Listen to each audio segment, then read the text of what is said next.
এগুলো কি হবে? আবার সেলাই, ফির সেলাই হবে। হ্যাঁ, এই যে সব রয়েছে দেখুন, সব সিমেন্টের বস্তা।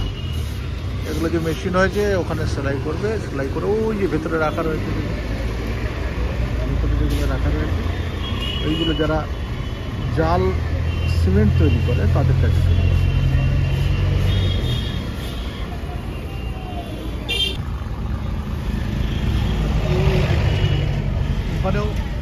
ওখানেও এই যে দেখুন সিমেন্টের বস্তা, এখান থেকে জাল সিমেন্টের যত বস্তা রয়েছে এইখান থেকেই যায়, এরা এখান থেকে সেলাই করে।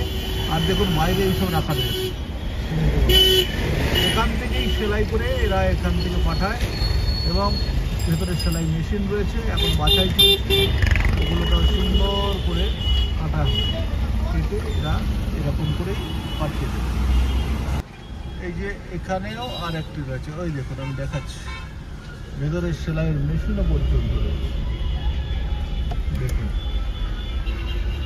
মানে এটা হচ্ছে বাগবাজার এলাকা, এখানে যত এই সিমেন্টের যত জাল সিমেন্ট তৈরি হয় সেগুলো সব বস্তা এখান থেকেই যায়। আপনাদেরকে দেখাচ্ছি, দেখুন, দেখলে অবাক হয়ে যাবেন যে এইখান থেকেই কিন্তু সব যায়। এটা হচ্ছে বাগবাজার এলাকা, ট্রাম লাইন, আর এখানে বস্তাপট্টি রয়েছে।